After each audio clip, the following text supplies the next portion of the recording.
আসসালামু আলাইকুম। সানজিদাস ফেয়ারে সকলকে স্বাগতম। শীত আসছে আসছে বলতে বলতে শীত চলেই এসে গেল। শীত কার কার প্রিয় ঋতু আমাকে জানাবেন। আমার শীতটা পার্সোনালি খুবই প্রিয় ঋতু, কারণ আমার গরমের ঘাম বা ক্লান্তি এটা মোটেও ভালো লাগে না। আর শীতকালে একটা অন্যরকম এনার্জি পাওয়া যায়। একটা কাজের পরে আরেকটা কাজ করবেন, ততটা ক্লান্তি আসবে না। আর অতটা ঘাম না হওয়ার কারণে শরীরটা একটু ফ্রেশ থাকে। সেটাই আমার মূলত প্রিয় ঋতু। অনেকেই বলে যে শীত ভালো লাগে না, কারণ ঘরের মাঝে বসে থাকতে ইচ্ছে হয়, খালি আলসেমি চলে আসে। কিন্তু কেন যেন আমার শীতটাই প্রিয়, ভালো লাগে। যদিও শীতে আমাদের দেশের প্রেক্ষাপট অনুযায়ী শীতে কষ্টটা বেশি হয়, কারণ অনেক মানুষ আছে যারা গৃহহীন, তাদের বাইরে থাকতে অনেক কষ্ট হয়, অনেক মানুষ তো মারাও যায়। যাই হোক, এই দেখলেন ডাল সিদ্ধ বসে দিয়েছি। আজকে ডাল, ডিম আর ভাজি করব, সহজ মেনু। এদিকে খালা চলে আসলেন, আমার হেল্পিং হ্যান্ড। সে আজ ঘর পরিষ্কার করছিল।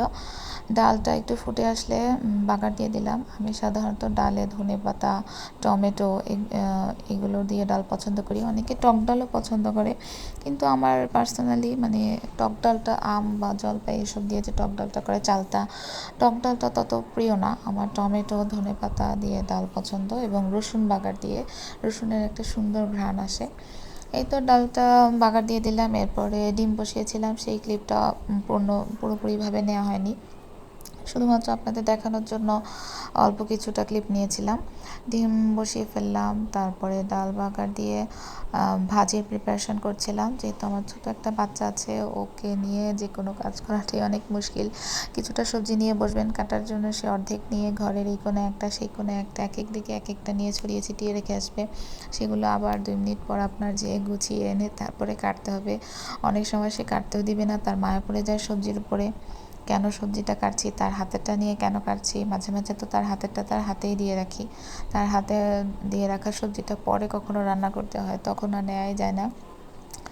যাই হোক, রান্নাবান্না শেষ হয়ে গেল।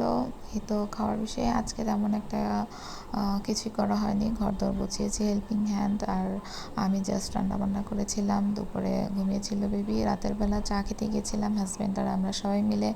রাতের বেলা একটু চা না হলে চলে না, আর চাটা যদি বাহিরের মজাদার চা হয় তাহলে তো আর কথাই নেই। সবাই ভালো থাকবেন, সুস্থ থাকবেন। আসসালামু আলাইকুম।